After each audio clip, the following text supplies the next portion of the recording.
ตอนแรกใกล้ค่ำมื้อนี้ผู้ค้าปลาทองคำพาชมพามาเบิ่งพามาชมหินพี่น้องหินโบราณหรือว่าใบเซมานาตาลล่ะนี่ไทยประจักษ์ผู้ค้าเอามาให้เบิ่งนี่คือใบเซมาหินหรือว่าหินบานาตาลหินโบราณเนี่ยพี่น้องนี่อยู่บริเวณท้องไร่ท้องนาบ้านนาตาลตำบลนาตาลทั้งหมดมีอยู่8 ใบเนี่ยพี่น้องเลย8 ใบทั้งหมดแต่ว่าปีนี้เนี่ยหน้าแล้งหั่นค้นพบอีกใบนึงคือเป็นใบที่9ได้พระเจ้าคุดปีล้อแล้วพ่ออีกใบหนึ่งไว้ง่ายก็คือกลายเป็นใบที่9นี่ก็คือใบเซมาเลยพี่น้องนี่ใบเซมาตัวนี้รู้สึกว่าจะยาวกว่าหมู่เด้อเพิ่นนี่เบิ่งแล้วความยาวสียาวกว่าหมู่เด้อพี่น้องนี่ใบเซมาหินนี่เดี๋ยวเขาใบเซมาหินใบเซมาหินบ้านนาตาลตำบลนาตาลอำเภอเตางอยเด้อผู้ค้าฝั่งคำผสมมื้อนี้มาภาพใบเซมาหินไทยบ้านนาตาลมาให้เบิ่งมาให้ชมเลยพี่น้องนี่คือใบเซมาหินนะนี่คือเป็นใบที่2มองนี้มันจะมีอยู่2 ใบนะมองนี้อยู่ในกอไม้สิงไพรนี่ก็จะมีน้อยมีใหญ่ได้นี่ตัวนึงใหญ่ตัวนึงน้อยได้นี่คือใบเสมาหิน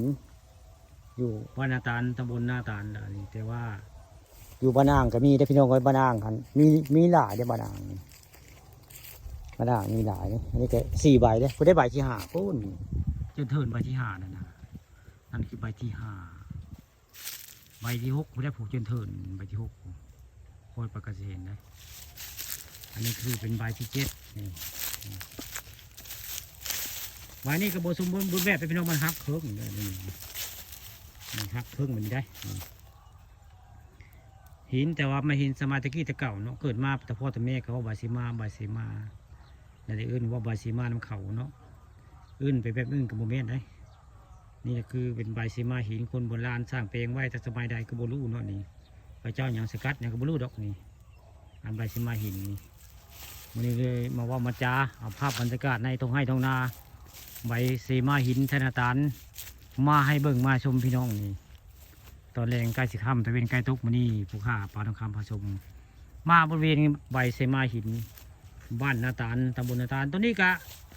งามทั้งที่ทางเงาและทางปลายจากแตกให้พี่น้องกันนี่ปลายแตกบริกรรมบริปลายนี่ใบเซมาหินไม่ได้กับบริงามไปนี่บริงามไปไหนได้บสมบูรณ์บริไปไหนเนาะมันแตกพี่น้องแต่ตัวนี้น้อยได้ตัวนี้นี่เพิ่นสีน้อยสีสั้นนะใบเซมาใบที่9นี่ใบที่9นี่สีสั้นบนยาวเลยแต่สมบูรณ์แบบพี่น้องนี่ก็คือ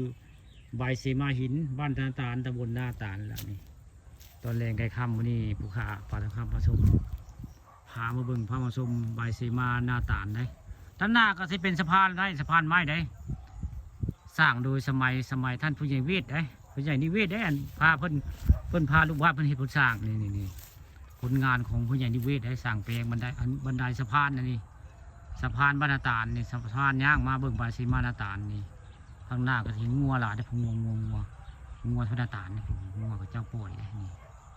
หน้าก็จะเห็นงัวนี่ก็คือ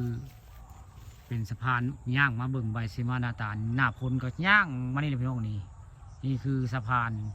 ย่างกับเบิ่งใบเซมานาตาลสร้างโดยทีมงานของผู้ใหญ่เวทได้นี่